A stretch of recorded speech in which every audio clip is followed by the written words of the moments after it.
Star Wars 7x7 episode 2734.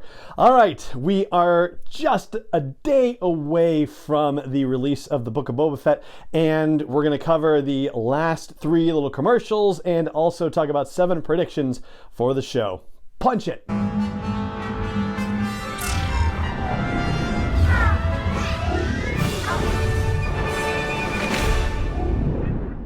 Hey Rebel Rouser, I'm Alan Voivod and this is Star Wars 7x7, your daily dose of Star Wars joy. And thank you so much for joining me for it. So, 3 commercials have been released since last we talked about commercials being released. They come with the titles Authority, Throne, and Arrival. And yeah, we do get a little more footage of the fight scene in the middle of that town with all the red jumpsuited folks. And we get a little bit more of the speeder chase in town and a couple of characters, a little close-up kind of stuff on characters involved in that chase who aren't Boba Fett or Fennec Shand. And there is a bit of a fight scene that looks like it's taking place in Jabba's palace. Now, I know that we maybe saw a little bit of that with Fennec Shand pulling the little knife out of the back of her rifle and tossing it, and it looks like that's happening in Jabba's palace, but there's a little more fight scene stuff in one of those new 3 commercials where it does look like some action is happening inside the palace. And we get a couple of new lines of dialogue, like Boba Fett talking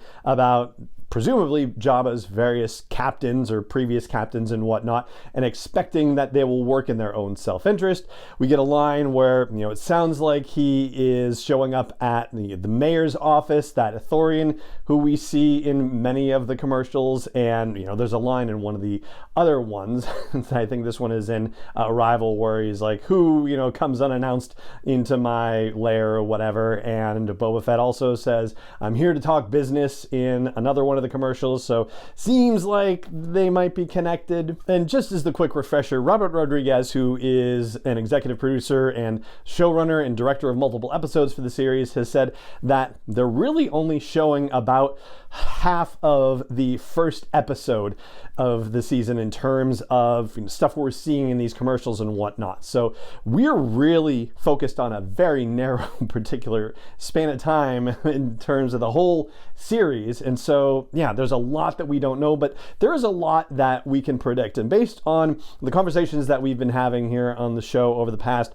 month or so, looking at Boba Fett's history and looking at the crime syndicates in operation at this particular time in the Star Wars chronology, here is what we've got for predictions. I've got 7 predictions for the show. Some of them are, pretty obvious ones, and some of them perhaps maybe not so obvious. First of all, I think we are going to see how he survived the Sarlacc. I mean, yeah, maybe that one seems pretty obvious, but they don't necessarily have to show us this, right? They can just start with him being a wanderer in the desert, like they say he's been left for dead on the sands of Tatooine, but we don't necessarily know how he gets out of the Sarlacc and onto the sands of Tatooine themselves. So yeah, I think it is a situation where we're going to see how he actually gets out of that thing. Secondly, I think we're going to learn why Mandalorians and Tusken Raiders are a thing, right? So the reason why I say this is because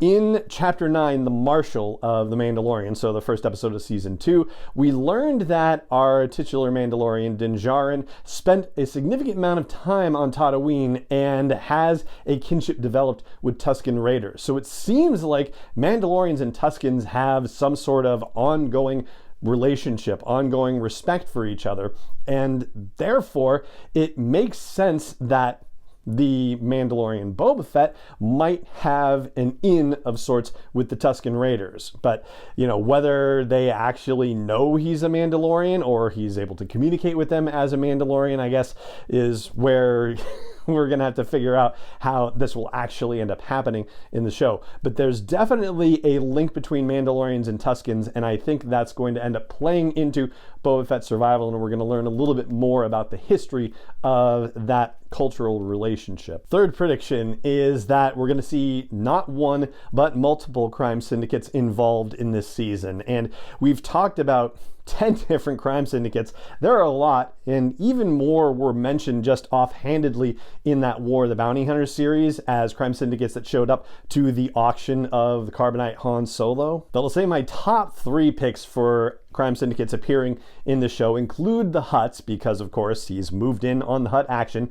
Also the Red Key Raiders, because Red Key Raiders were associated with activity on Tatooine, and they also had interactions with Cobb Vanth, who we know from the Aftermath novels and then being promoted to live action in The Mandalorian. And I'm going to go with the droid Gotra for my third choice, because the droid Gotra has been hired by other organizations to get involved with various underworld dealings, and because from a special effects standpoint it would be pretty easy, comparatively speaking, to get the droid Gotra involved and make for some crazy action. Okay, moving on to a fourth prediction. I think we're going to see some known bounty hunters showing up in this story, including Bossk, because we've seen Trandoshans in The Mandalorian and in the trailers for the Book of Boba Fett, so certainly putting a Trandoshan on screen is something that Lucasfilm has already demonstrated they can do, so Bossk would be a logical choice.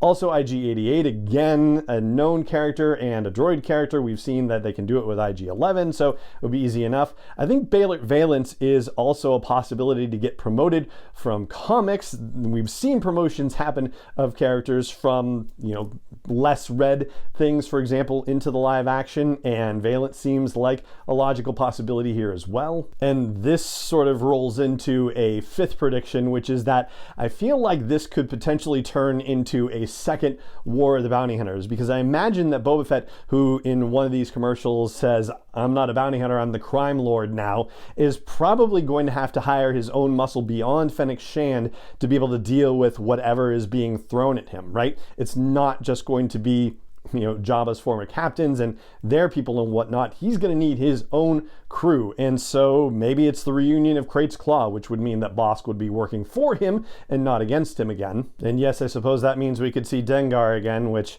I'm sorry, I'm not gonna be happy about that. I'm just warning you ahead of time. But where I'm going with the whole thing is that he's gonna have his crew of bounty hunters, and other criminal organizations may be hiring bounty hunters as well, and so we're gonna have a lot of bounty hunter conflict as part of this series. For a sixth prediction, I think that the Book of Boba Fett, if it goes off well, is going to be the first series in a new set of interconnected series, and it may end up connecting to the Mandalorian series as well. I mean, it's happening within the same timeline, but when at the Disney Investor Day back in December of 2020, when they announced the Mandalorian going on and the Ahsoka series and the Rangers of the New Republic series, they talked about that as culminating in a big climactic story event. But the Book of Boba Fett, of course, was not mentioned as part of the reveals. It was held until the season finale of Mandalorian Season 2, of course. The point is that we also have the announcement of a Lando series. We don't necessarily know when in the timeline this is going to be taking place, but it is definitely down the road. And the way that things have developed with The Mandalorian is that they got 2 seasons of The Mandalorian under their belt, and a third season is going to debut before we even get the Ahsoka series. We don't necessarily know where Rangers was, but they hadn't even necessarily worked on scripts yet before the whole Gina Carano thing went down earlier this year. So it stands to reason that they might get in a couple of seasons of the Book of Boba Fett prior to then building into other series that would supplement it as well, or play along in that same universe, like, for example, a Lando series. So the timeline seems to work. And when you consider the fact that The Mandalorian is sort of its own kind of, Western-infused situation, whereas the Book of Boba Fett is its own Mafia-infused situation. They do seem like they are branching paths, basically. So it may be that a climactic story event weaves both the Underworld Mafia series and the Western-infused series together into one thing, but I feel like this is going to kind of branch off into 2 interconnected sets of stories. And my last prediction has to do with how I think the series is going to end. So there has to be some sort of big surprise at the end of season 1, and I think that's going to be Emilia Clarke showing up as Qi'ra leading Crimson Dawn. I think we're going to find out that Crimson Dawn is involved in behind the scenes of a lot of the action that happens and a lot of the trials and tribulations that are directed at Boba Fett over the course of the season. Now, if you'll recall, back in 2020, there were rumors kicking around that there was going to be a Maul live-action series and that Emilia Clarke had been signed to participate in such a thing. Of course, we haven't heard anything about that since.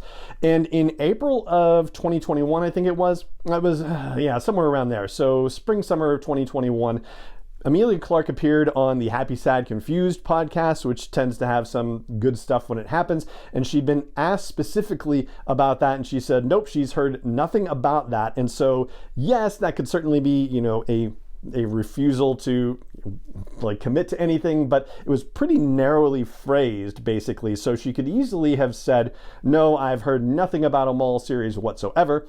And that would be perfectly legitimate, even if she was also signed to appear in something else like the Book of Boba Fett. And the other thing that occurred to me related to this was how Ming-Na Wen talked about signing a contract for appearing in a Lucasfilm show, and she thought that she was going to be appearing in Mandalorian Season 3, that what she was signing was for that, not because there was anything in the contract, just that when they sign these contracts, there's not necessarily a lot of information in them, apparently, and so she knew she was signing on for a series, but she didn't necessarily know which series she was signing on for, and it turned out that she was signing on for a Book of Boba Fett series. So it would be entirely possible, if rumors were kicking around about Emilia Clarke signing for a series, that it wouldn't even necessarily have been named in the contract. And so people who are, putting out rumors and leaks and spoilers to various sources might have heard, about a Maul series and then heard about Emilia Clarke signing on something and connected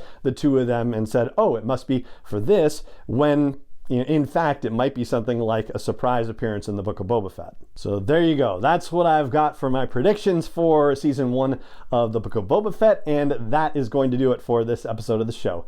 It just remains for me to say thank you so much for joining me for it as always, and may the Force be with you, wherever in the world you may be. 7x7 is not endorsed or sponsored yet by Lucasfilm Limited, Disney, or 20th Century Fox, and is intended for entertainment and information purposes only. Star Wars, the Star Wars logo, all names and pictures of Star Wars characters, vehicles, and any other Star Wars related items are registered trademarks and/or copyrights of Lucasfilm Limited, or their respective trademark and copyright holders. May the Force be with them. All original content is copyright 2021 by Star Wars 7x7. We hope you love it.